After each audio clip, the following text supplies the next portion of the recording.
In front of us today, we have 5 gaming mice that I think that we should definitely take a closer look at. All 5 of these mice are very good in their own way, some a little bit more pricey than others, of course. In my opinion, all 5 of these mice that were recently released are all top tier mice and options that you should definitely take a look at. Starting off, we're going to be taking a look at the Ninjutso Sora. This mouse, believe it or not, is incredibly light. It's very similar in shape, of course, to something like an Endgame Gear XM1 or a Lamzu Atlantis, but this mouse weighs in at 47 grams. Not many other mice weigh in like that, and also without having any holes at all. Like, that is pretty incredible, and they did a very good job with the build quality. Like, literally squeeze the mouse, no creaks at all. The build quality on this thing is absolutely excellent. I really couldn't ask for any other features on this mouse other than maybe adding Bluetooth capability. That would be nice, but let's be realistic, it's not really that necessary. And if you're buying this mouse, you're definitely buying it to do some serious gaming action. Weighing in at only 46 grams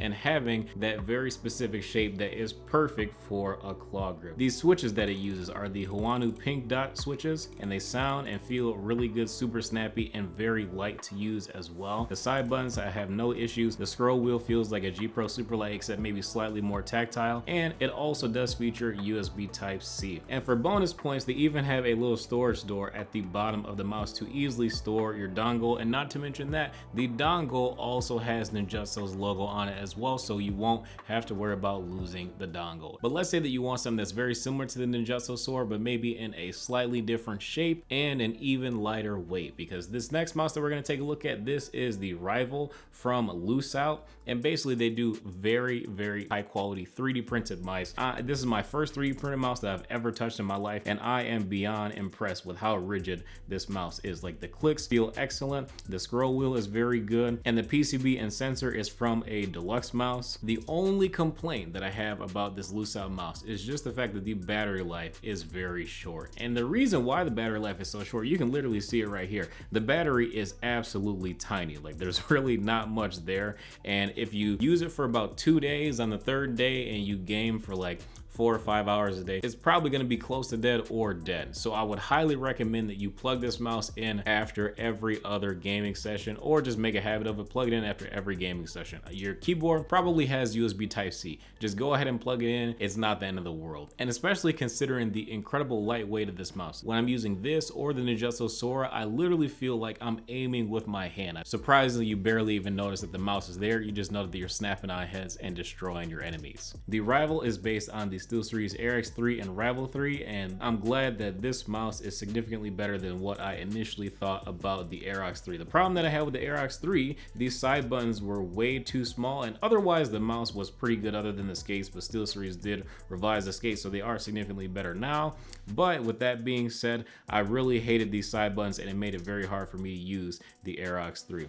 The Rival definitely fixed that and then some, and then completely improved upon the formula that SteelSeries had. And the best part about the gaming mice from Luce Out is the fact that you can choose other shapes. This is not the only shape that's available, and they do also have a ton of other interesting shapes that are, again, incredibly light. This is the next evolution of the MM710 from Cooler Master that they had a while ago. That mouse used to have a ton of holes, and now they have it all filled in, and it weighs very similarly to the old wired variant. Even though this is one of the smaller, shorter, stubby mice on this list, it actually manages to be the heaviest mouse on this list, but it is also the cheapest mouse on this list as well, that you can get it for less than 70 bucks. Optical switches, they are nice and crispy and very light as well. The side buttons feel very good, and you also can use this mouse not only with the USB 2.4 gigahertz connection, but you can also pair this mouse with Bluetooth to use with more than one device. And if you want to bring your gaming mouse on the go, but you're not going to be gaming, you just want something comfortable, I definitely think that this is a great choice. But if you are going to be gaming, I highly recommend that you bring that 2.4 gigahertz dongle with you. Again, bonus points for having a place to store your dongle on board on your mouse, but Cooler Master does not have a labeled dongle. That is a pretty big deal in my opinion.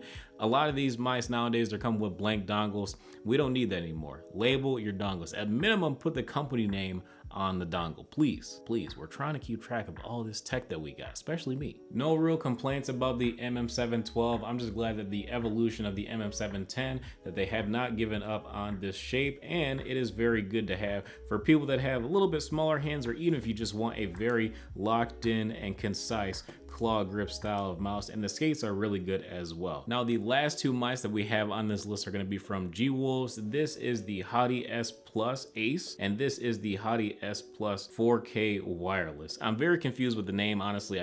One's the Ace, one's the 4K wireless. Both of these mice are largely the same. They both have the exact same shape. It's just that one is 1000 hertz polling rate and the other is a 4000 hertz polling rate. This is the dongle and USB receiver that you're going to want to use when you receive your 4K hertz mouse. You definitely want to keep this pretty close to your mouse so that you get that maximum uninterrupted connection. I play better on the 1000 hertz polling rate version of the mouse. I don't know why, even though they are exactly the same other than the weight. My shots just felt a lot more consistent on the 1000 hertz polling rate one, but maybe it's because that 4K hertz polling rate one is exposing my aim. That could definitely be the case. I don't know. I do play well with both, but I do notice that I did a little bit better in the games that I use the 1000 hertz polling rate mouse. Not to mention that both these mice are kind of expensive. Like the regular Ace Plus is $130 and the 4K hertz wireless one is like $160. Pretty expensive, but it is, you know, on the higher end of cutting edge technology. And if you are looking for a smaller G Pro Super Light that is also lighter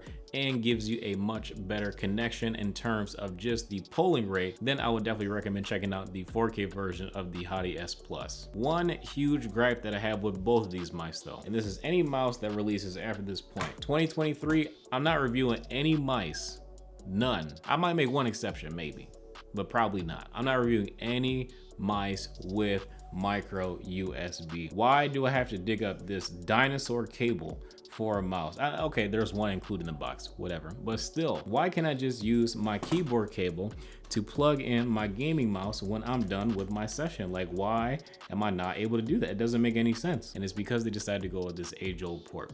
We don't need it anymore. If you gotta add a gram or two for USB Type-C, then do it. I'm no longer making exceptions for mice that are coming out with micro USB. I'm just not doing it. Every other company that wants to put micro USB on new mice coming out in 2023 and going forward, I'm not dealing with it anymore. Put the current connector on your mouse. Like, it's not an iPhone Lightning situation. That's not what's going on here. We're using literally super old ports. There's no point. Let the past die. Kill it if you must. Now, at this point, with the situation going on with G-Wolves, where we know that they had a new product that came out that they wanted to push out and get to the people that pre-ordered it, and they ended up using a different supplier for their batteries, and the batteries kind of exploded. It's great that the couple of people that had the affected products were not injured, and I'm glad that G-Wolves also responded very quickly with letting people know what exactly happened and how they're gonna fix the issue just very, very quickly. So I'm really glad that they decided to act quickly and not wait for a week and then come up with a response. You know, they definitely responded very quickly. It only happened on one specific product release from G-Wolves, and it happened to be neither of these two mice. So I feel confident still recommending their products for now, as long as that doesn't continue to happen with other products that they release. Obviously, as a huge safety concern,